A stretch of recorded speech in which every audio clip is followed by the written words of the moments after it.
I'm Allison Rodriguez, and welcome to 12 News Cultura, where we celebrate Latino life and culture in the Valley and Arizona. Living the low and slow life, lowriders get the seal of approval from the Phoenix Sun's biggest star. Plus, mentoring the next generation of bomberos, because this Valley group says more Latino firefighters is key to keeping the community safe.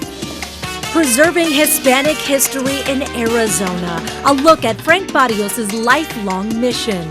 Nobody is doing anything to write down that history, and it's lost. From Peru to State 48, bringing the community together one authentic dish at a time. It's a place where we can connect with people. And we'll reveal the story behind this extra large concha that has gone viral.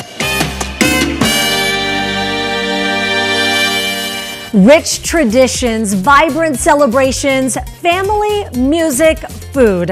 Our culture is diverse and beautiful, and today we are spotlighting it. Thanks for joining us. This is 12 News Cultura.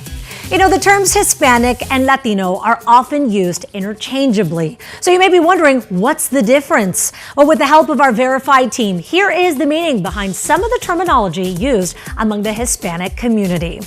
So according to Merriam-Webster Dictionary, the term Hispanic refers to all people who originate from Spanish-speaking countries. And that means Spain is included, but countries like Brazil and Haiti, where they speak Portuguese, French, or Creole, are not.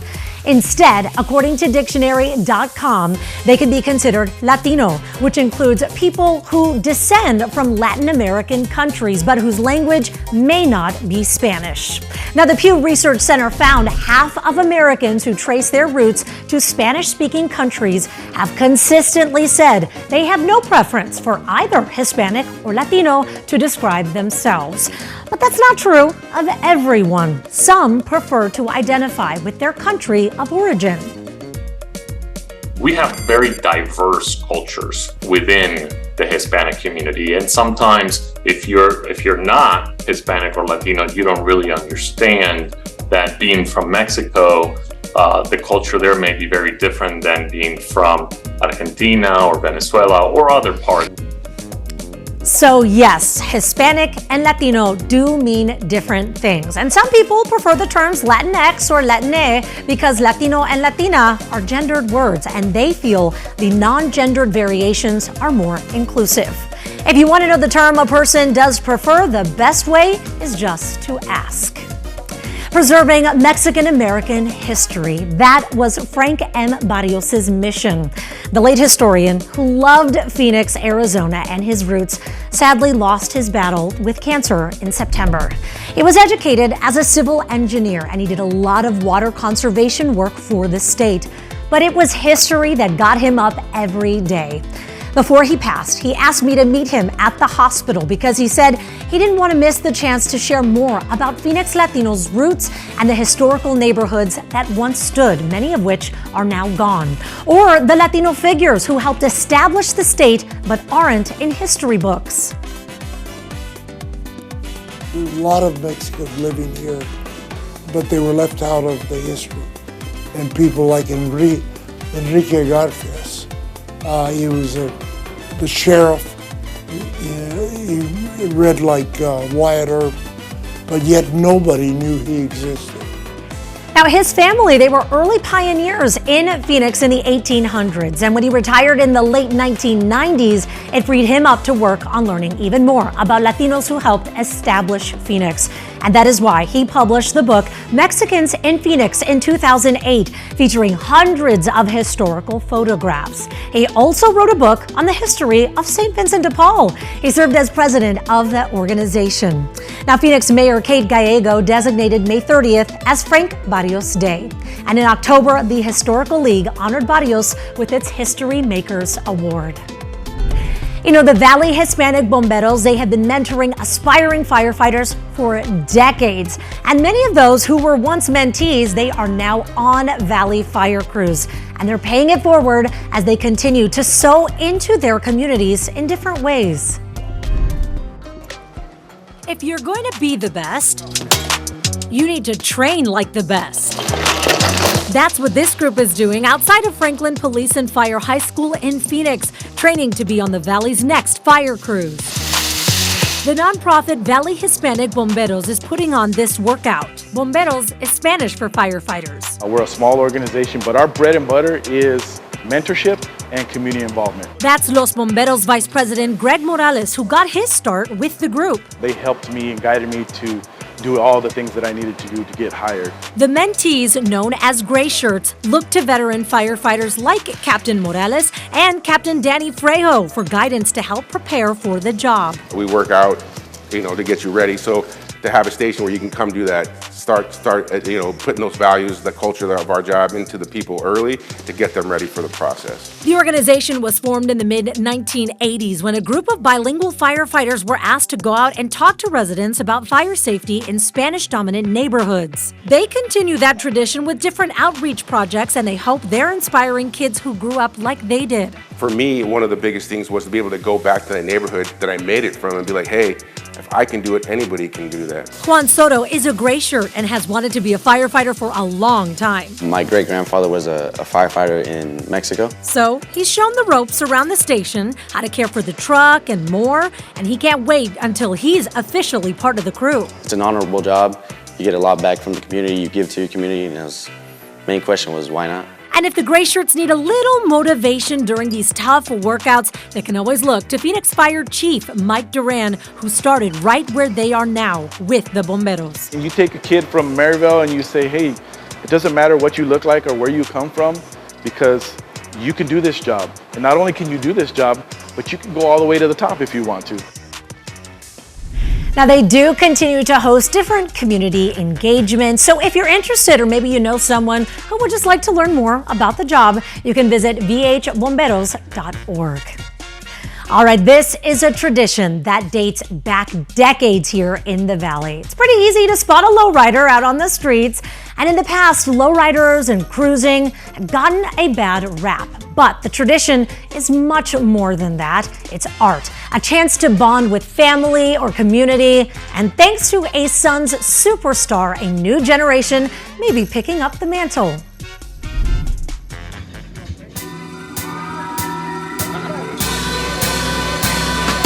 The sophisticated Few Car Club lowriders are lined up at Reposo Park in South Phoenix on this May night. Throughout the Southwest, it's a love. The park lights hitting the hoods offer a hint of what the full light reveals to be works of art, as the cars are themselves. Rick Reese is the vice president of the club. He grew up with it. The lowrider life is in his blood. My parents were into the lowriding.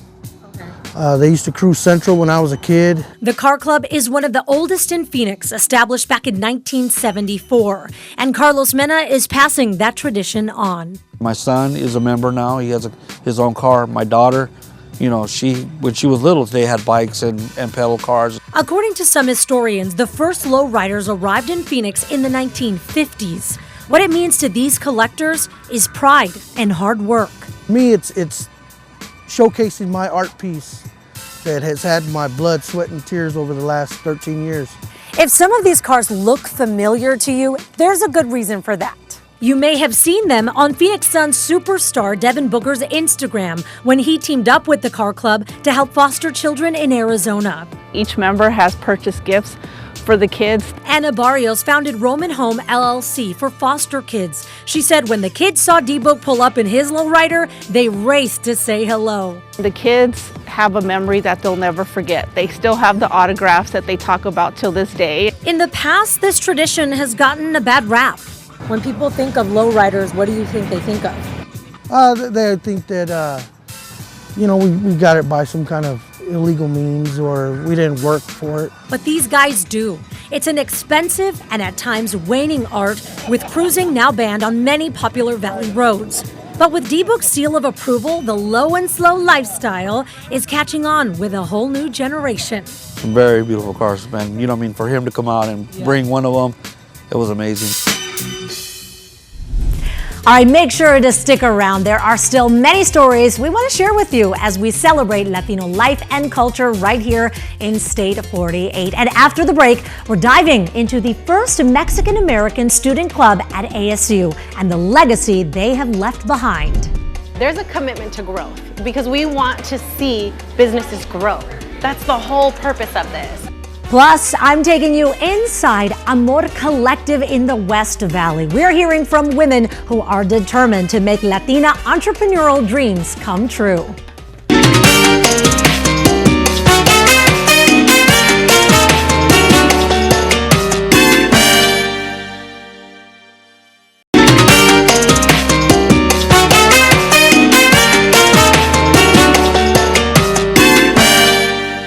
Welcome back, everyone. Arizona State University welcomed a record number of Sun Devils when classes started for the fall semester. The school has come a long way, and some of the history of its early students forgotten, like Los Conquistadores student organization. Only a few living members remain, and I got a chance to sit down with one who remembered what campus life was like back then.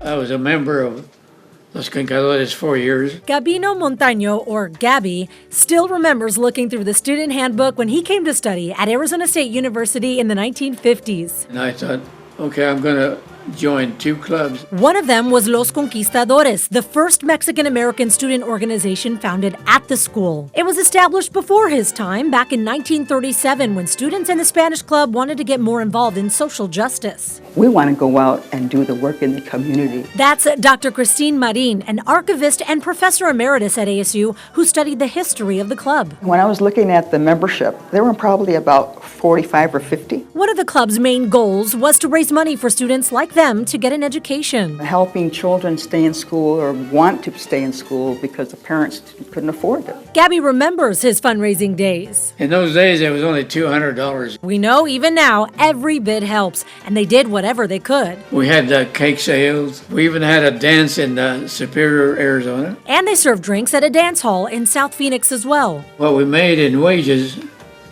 would go towards scholarship. Over the years, other clubs with the same goal sprouted up. And in the 1990s, a former Conquist member started a luncheon tradition during ASU homecoming where they could reminisce. We were all friends. The club came to an official end in 2020 when they donated the last of their funds to another foundation. But Dr. Marin says their goal of progress through education lives on. We're still doing originally what others did for us, helped us improve our lives. So let's try and help others. Now, Gabby has very fond memories of the group, and while it is no longer around, he says as long as the mission lives on with these other student groups, he's happy with what they accomplished. Well, we all know about the gender pay gap, and for minority women, the disparity is even worse. And that's something that just didn't sit right with Valley entrepreneur Stephanie Vasquez, and she decided to do something about it. I sat down with her to learn more about her mission. For Rose Adams, being her own boss was a lifelong dream. I've always wanted to have my own boutiques. But it can be a lot to manage. Me and my husband have 3 kids, so it's just a lot trying to balance. But she found her spot and community here at Amor Collective in Peoria. It's an incubator space for 20 Latina-owned businesses to come and grow. It's nice to have that group that can come together and uplift each other. It's the brainchild of entrepreneur Stephanie Vasquez. She's the founder of the nonprofit Empowering Latina Leaders in Arizona, or ELLA. They opened this space, and she also owns and runs her own business, Fair Trade Cafe, in Phoenix, and that's where I caught up with her. It was never in the plan to start a nonprofit. The idea sparked after a speech on the gender pay gap. It was almost half for the same work. According to Forbes, for every dollar earned by men, women earned 82 cents, but Latinas earned even less, 60 cents to every dollar by men for equal work, and that just didn't sit right with her. We found 20 Latina brands, and we had them do what is now known as pop-ups. From that, the Mujeres Mercado was born, and it became so popular, they built ELLA around it. But Vasquez wanted to do more. Because what happens when you pack up the pop-up, and that's it? And that's how Amor Collective came to be. Amor fills that gap.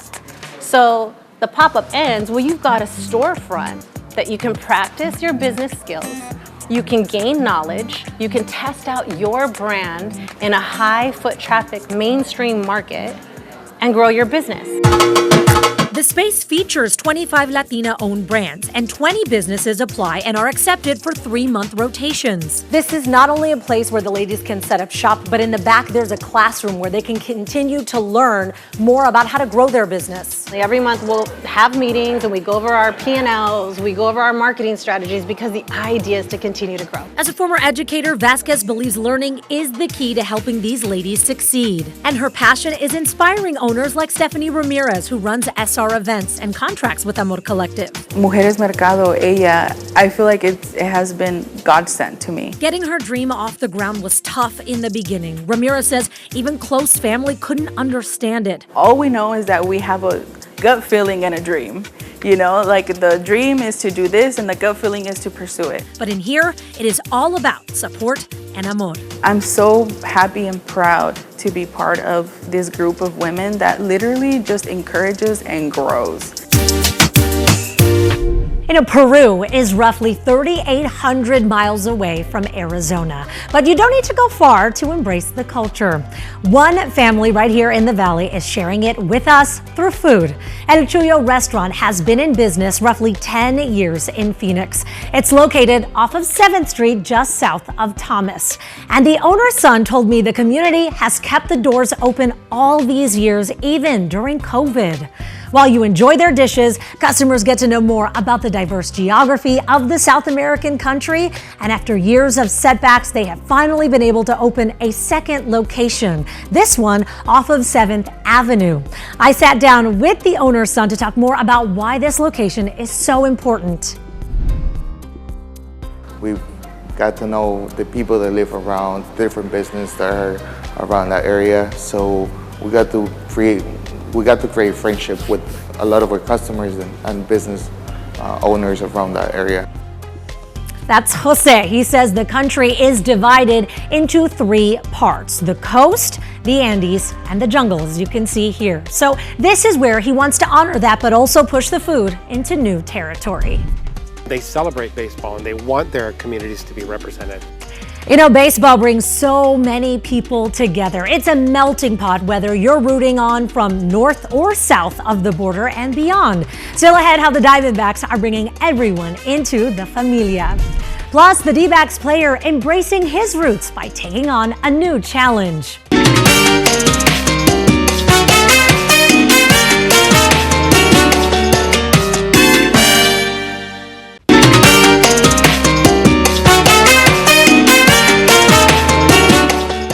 The D-back Serpientes jersey is in the top 10 best Connect uniforms in all of Major League Baseball. They're meant to honor the Sonoran Desert and the Latinos that call Arizona home. The Los D-backs Ambassadors Council helps the team build a relationship with different Latino communities, and they played a part in getting those popular Serpientes uniforms going. I caught up with Emilio Gaynor, who is on the council at Chase Field, and he told me this is about connecting people who love the game, especially those from south of the border. Baseball is just a culture and a sport that everybody follows in northern Mexico. The Diamondbacks outfielder Alec Thomas decided to represent Mexico in the World Baseball Classic earlier this year. He told me it's something he is never going to forget. For Alec Thomas and his dad Alan, baseball is the family business, and it all collided this year during the World Baseball Classic. Took the bull by the horns and got all the work done himself, so it was really exciting to see that come to fruition. Dad and Mom got to root him on when he donned not red, white, and blue, but red, white, and green. Not too many people know that I'm Mexican. The tournament, held every 3 to 4 years, was back with more teams than ever, 20, and Alec decided to play for Team Mexico to honor his heritage. A chance to represent, a side of my family that I don't really get a chance to, show too often. Alec, born and raised in the States, was eligible to play for Team Mexico through his mother. And for him, it was a chance to reconnect with his roots. I'm Mexican-American, I'm going to represent this side, and it was really fun. When Team Mexico took on Team USA here at Chase Field earlier this year, Alec tells me the energy here was electric. Team Mexico was on a Cinderella run and won 11-5 in front of a sold-out crowd in Phoenix. But getting to be around other Latinos like him was also a highlight. I think it was really cool to have that experience with all those players, guys that are like me that, come from two different backgrounds. Dad Allen is the former Chicago White Sox Director of Strength and Conditioning, and he was helping coordinate for the WBC this year too. And they shared a special moment during the tournament as well. He stretched me out before the game and helped me out whatever I needed. I think that was cool to experience that. It was a moment they won't ever forget. And Alex says he hopes kids who see themselves in him will own everything that makes them unique. Don't be afraid to be who you are and speak up and be yourself. Alex tells me he would love to play for Team Mexico again. The next World Baseball Classic is scheduled for 2026. On those mornings, Cuban coffee and the bread with the butter on it was really big to dunk it in the coffee. Oh yeah, Gonzo knows what's up. Pan or pan dulce is big among the Hispanic community, and Cocina Adamex is making a splash with an extra large twist on a classic. If you've been to a Mexican bakery or you passed one, then you've seen the concha. My favorite pan? Yeah, the concha, of course. Yeah, it's the biggest piece. But you've probably never seen one quite like this. Adriana Zapata and her husband Alberto are the owners of Cocina Adamex off of 7th Avenue near Fillmore. And their extra large conchas are a hit. The second video went viral and it just blew up from there. So I dropped in to learn how they're made, and it starts with butter, sugar, flour, freshly ground cinnamon. Baker Alberto already has the dough ready, so it is time to decorate. So we grab some shortening. And we pat it on the dough to get ready for the sugary top. I'm going with chocolate. Yours is made with cocoa. With floured hands, we can pick up the sugary paste. Hey, look at this. Perfect. I'm ready. Start spreading it out like a cookie. And then put it on top of your concha. We spread and flatten the dough to give it its shape, and now we make it look like a concha, or seashell in Spanish. Okay, let me see how it's done. Okay, little one line. swirls. Now it's off to the proofer. 25 minutes so the dough can rise. And then to the oven for another 25. Now, the origin of the concha is a story of Mexican history dating back hundreds of years.